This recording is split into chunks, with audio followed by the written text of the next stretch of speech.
Hello' guys welcome জনাইছোঁ মোৰ অন্য এটা ভিডিঅ'লৈ আপোনালোকক আৰু আজি মই আপোনালোকৰ আগত এটা বিষয় শ্বেয়াৰ কৰিব বিচাৰিছোঁ আৰু আজি মই আলোচনা কৰিম আপোনালোকৰ লগত যি অসমৰ যি 200 বছৰীয়া যি ইতিহাস যি চাহ বাগান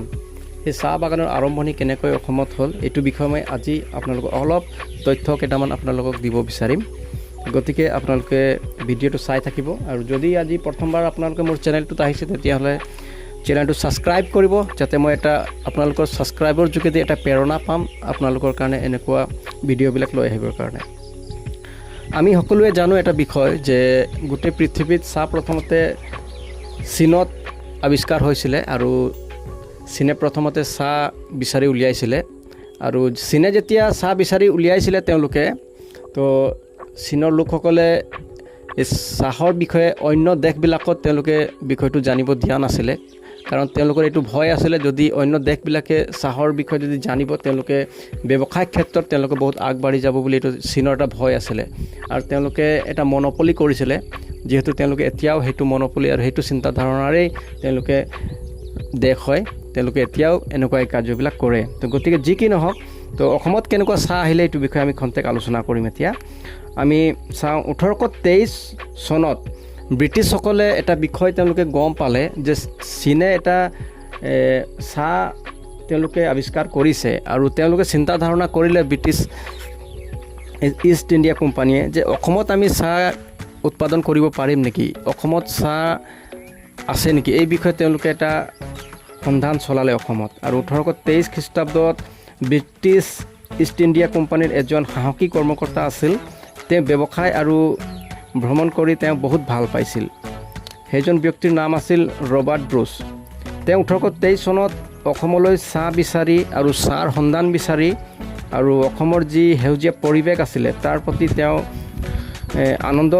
উপভোগ কৰিবৰ কাৰণে তেওঁ অসমলৈ আহিলে আৰু যেতিয়া ৰবাৰ্ট ব্ৰুচ অসমলৈ আহিছিল সেই সময়ত তেওঁ দুটা প্ৰজাতিক অসমত লগ পাইছিল এটা প্ৰজাতি হ'ল চিংফো আৰু এটা হ'ল কামতি প্ৰজাতি সেই প্ৰজাতিৰ লোকসকলে এটা কলা বৰণী এটা পাত এটা ব্যৱহাৰ কৰি আছিলে তেওঁলোকে আৰু তেতিয়া ৰবাৰ্ট ব্ৰুচে সন্দেহ কৰিলে কিজানি এইটো চাহপাত হয় নেকি বুলি তেওঁ সন্দেহ কৰিলে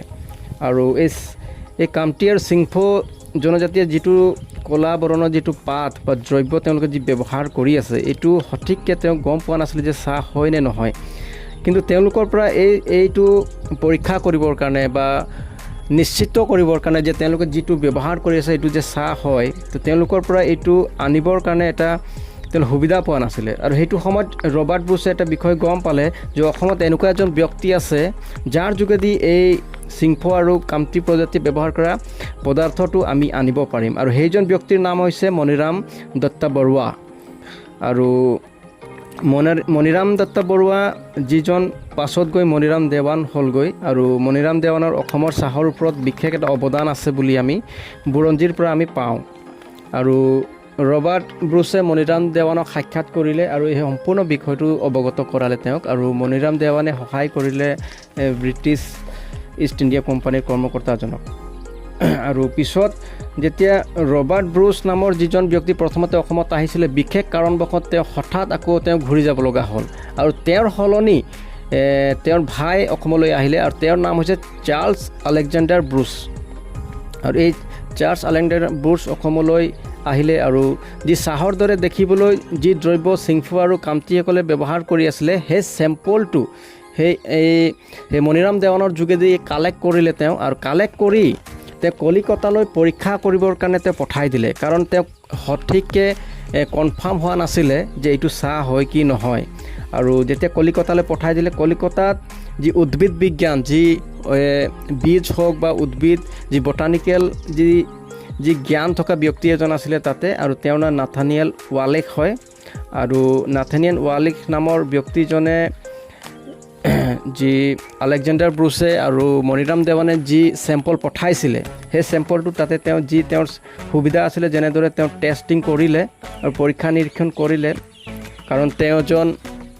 উদ্ভিদ বিজ্ঞানী আছিলে তেওঁ আৰু যিটো পাত তেওঁলোকে পঠাইছে সেই পাতটো পৰীক্ষা নিৰীক্ষা কৰাৰ পিছত তেওঁ ক'লে যে এইটো কেমেলিয়া চিনেচেছ চাইনিজ নহয় আৰু চাহক আপোনালোকে জানে যে ইয়াৰ চাইণ্টিফিক নেম কেমেলিয়া চিনেচিছ হয় আৰু চাইনাত যিটো চাহ আছে সেইটো চাহ এইটো নহয় বুলি ক'লে, কিন্তু নাথানিয়েল ৱালিখে ক'লে যে এই চাহটো চাহে হয়, কিন্তু আমি ইয়াক কেমেলিয়া চিনেচিছ আছামী বুলিহে আমি ক'ব পাৰোঁ বুলি ক'লে, যিহেতু এইটো অসমৰ চাহ হয় বুলি ক'লে। আৰু তেতিয়া চাৰ্লছ আলেকজাণ্ডাৰ ব্ৰুছে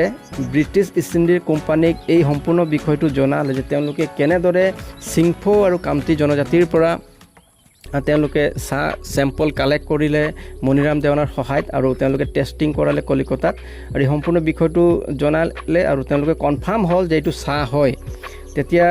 ইষ্ট ইণ্ডিয়া কোম্পানীয়ে আলেকজাণ্ডাৰ